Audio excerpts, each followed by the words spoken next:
এই চ্যানেলে সম্প্রচারিত সকল খবরই সচেতনতামূলক এবং শিক্ষণীয়, কোনো কিছুই প্রভাবিত নয়। হাওড়ার শ্যামপুর থানার সদাশিবপুর স্পেশাল ক্যাডার প্রাথমিক বিদ্যালয়ের ছাত্রছাত্রীরা নিজেরাই মিড ডে মিলের জল তোলা থেকে শুরু করে বাজার দোকান করেছে, এমনটাই অভিযোগ উঠছে। যদিও এই কথা অস্বীকার করেছেন স্কুলের প্রধান শিক্ষক তপন ঘোষ। প্রসঙ্গত, শ্যামপুরের এই স্কুলটি বাছড়ি গ্রাম পঞ্চায়েতের অধীনে।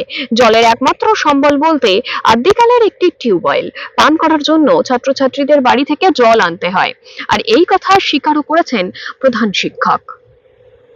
বলুন, স্যারেরা এই বিদ্যালয়ে কটার সময় কটা নাগাদ আসে? 10:40-45। আচ্ছা, এখানের যে ছাত্র সপ্তাহ পালন হয়েছিল, হ্যাঁ হ্যাঁ আর এখানে একটা অভিযোগ আছে যে পড়ুয়ারাই বাথরুমে জল তোলে, এটা কি সত্যি? হ্যাঁ হ্যাঁ সত্যি।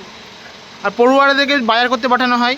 হ্যাঁ, এটাও সত্যি। পড়ুয়ারদেরকেই বাজার করতে পাঠানো হয়, পড়ুয়ারাই জল তোলে। তারপরে রান্নাটাও অনেকটাই দেরি করে হয়, বাচ্চারা অনেকক্ষণ ওয়েট করে। 1:45 মানে 1:45-এর পরে একদিন খেতে দেওয়া হয়। এত দেরিতে করলে বাচ্চারা হয় এত দেরি। গেট তো খোলেই না, 10:40-এর পরে গেট খোলা হয়। গেট কে খোলে? গেট রান্নিরাই খোলে, বেশিরভাগ দিনই রান্নিরাই খোলে। আচ্ছা, আপনার নাম? আমার নাম মমিতা মণ্ডল।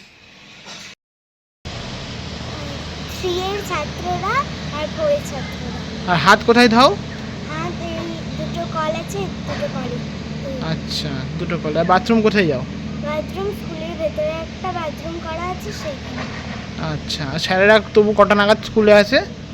স্যারেরা প্রায় 11টা নাগাদ স্কুলে আসে। আচ্ছা আচ্ছা, তোমার নাম? আমার নাম সৌমিতা মণ্ডল। কোন স্কুলে পড়ো? সাদাশিবপুর স্পেশাল ক্যাডার প্রাথমিক। কোন ক্লাসে পড়ো? 3।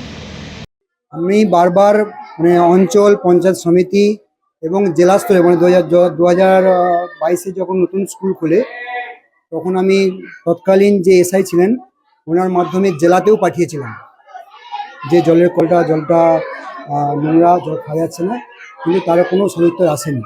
এরপরে অঞ্চল বা পঞ্চায়েত সমিতি জানিয়েছি, পঞ্চায়েত সমিতি কলগুলো ওয়াশ করেছেন, কিন্তু কলগুলো যেহেতু 15-20 বছরের পুরানো, ফলে কলের পাইপগুলো সব ফুটে হয়ে গেছে। লোহার পাইপ ছিল তো, পাইপগুলো ফুটো হয়ে গেছে। জলটা ওয়াশ করার পরেও পিউরিফাইড মানে খাওয়ার যোগ্য জল আসছে না। পঞ্চায়েতকেও বলা হয়েছে, পঞ্চায়েতও বারবার ওই ওয়াশ করেছে। নতুন কলের কোনো অ্যালটমেন্ট না থাকার জন্য নতুন কল কিছু অ্যালটমেন্ট দিচ্ছে না। ওনারা বলেছেন পিএইচই কানেকশান দিয়ে দেবেন, এবং আপনারা জানেন, দেখেছেন যে সদাশিবপুরে নতুন করে একটা জলের লাইন খোলা হচ্ছে। ওই লাইনটা রিসেন্টলি আমাদের স্কুলের সঙ্গে যোগ হয়ে যাবে, হয়ে গেলে জলের সমস্যাটা মিটিয়ে যাবে। আসলে যেটা অভিযোগ যে পড়ুয়াদেরকে জল তুলে এনে বাথরুমে যেতে হয়। জলটা কে তুলবে? তাহলে জলটা কি আমরা তুলে দেবো অভিভাবক স্টুডেন্টদেরকে টয়লেট করার জন্য? তবুও আমরা সাহায্য করি। ওরা জলটা ভরে, আমরা বয়ে নিয়ে আসি। বয়ে নিয়ে এসে ভেতরে যে আমাদের বাথরুম আছে, নতুন একদম পাথর বেছানো বাথরুম, মার্বেল দিয়ে পাথর, সেই বাথরুমেই ওরা ব্যবহার করে, এবং আমি বিশেষত আমি জলটাকে ভেতরে প্রবেশ করে দিই এবং ওরা সেই জলটাই ব্যবহার করে। আর পায়খানা করতে ওদেরকে বাড়িতে যেতে হয়। পায়খানা ওরা নিজেরা করতে চায় না। আপনি যদি দেখতে পারেন আমার বাথরুম আছে কিনা, পায়খানা করার যোগ্য বাথরুম আছে কিনা, কিন্তু ওরা যদি বাথরুম মানে পায়খানা করতে বাই প্রেসার আছে, আমি বাড়িতেই যাবো, তাহলে তো আমাদের কিছু করার থাকে না। হ্যাঁ, এরকম আছে যে হয়তো একজনকে আটকে দিয়েছে, সে প্যান্টে করে ফেলেছে, সেক্ষেত্রে বাধ্য হয়ে আমরা ছেড়ে দিতে বাধ্য হই। প্যান্টে পায়খানা করে ফেলে তো বিপদ হয়ে যাবে, এখানে বন্দি টেকে যাবে না। এই রিসেন্ট এরকম একটা হয়েছে। আসলে যেটা অভিযোগ যে খাদ্যদ্রব্য, মিড ডে মিলে যে খাদ্যদ্রব্য, সেগুলো যখন শেষ হয়ে যায় পড়ুয়াদেরকে বাজারে পাঠানো হয়। না, ওটা করা হয় না। আমি নিজে যাই, নিজেই আনতে যাই। এবার ওদের যদি কোনো কেনাকাটি থাকে তখন যাই, আমরা ওদেরকে পাঠাই না। এটা বাজে কথা, মানে আমার নামে কুৎসা ঘটনা হচ্ছে। এবং আমাদের বাজারপত্র রাঁধুনিরাই করে আনে। আপনার যদি মনে হয় যে দোকান থেকে বাজারটা আছে, সীমন্তবাবুর দোকান থেকে, সীমন্তকে গিয়ে জিজ্ঞাসা করুন যে বাজার এই স্কুলের বাজার কে করে নিয়ে যায়। ঠিক আছে, রাঁধুনিরাই সমস্ত বাজার করে, যেগুলো কম পড়ে যায় মানে একদম সেই দিনের মতো আমি নিজে গিয়ে নিয়ে আসি। সব বাজে কথা বলে তো শুধুমাত্র হেডমাস্টার বা স্কুলের নামে উৎসাহ রাখছে। স্যার, আরেকটা যেটা অভিযোগ উঠছে স্যার, প্রত্যহ 11টা বা 11টার পরে প্রেয়ার শুরু হয়, আপনারাও দেরি করে আসেন। না, এটা বাজে কথা। 10:55-এর মধ্যে আমাদের প্রেয়ার আরম্ভ হয়ে যায়। আজকেও দেখেছেন 10:55 আমরা প্রেয়ার। 11টা ধুয়ে আপনার প্রেয়ার শুরু হয়। হ্যাঁ, আজকে আমার একটু লেট হয়েছে, কারণ বাবার খুবই অবস্থা খারাপ, হার্ট ব্লক হয়ে গেছে, অপারেশনও করা যাচ্ছে না। হ্যাঁ, কারণ এমনভাবে ব্লকটা হয়ে আছে, অপারেশন করতে গেলে হয়তো মারা যাবে। টোটাল যে ওষুধের উপর আছে, আজকে সোসাইটিতে একটা ডাক্তার বসেন কৌশিক পাহাড়ি, ওনাকে দেখিয়ে আমি আসছি, ওই জন্য আমার একটু লেট হয়েছে। তো বাকি শিক্ষকদের বেলায় কি বলবেন? বাকি স্কুলে টাইমে এসছে, আমি জানি না কেন লেট করলেন প্রেয়ার করতে। তো আপনাদের স্কুলে তো 5 জন শিক্ষক আর তুমি 5 জন নয়, 4 জন শিক্ষক। 4 জন শিক্ষক। একজন শিক্ষক অ্যাবসেন্ট আছে আজকে।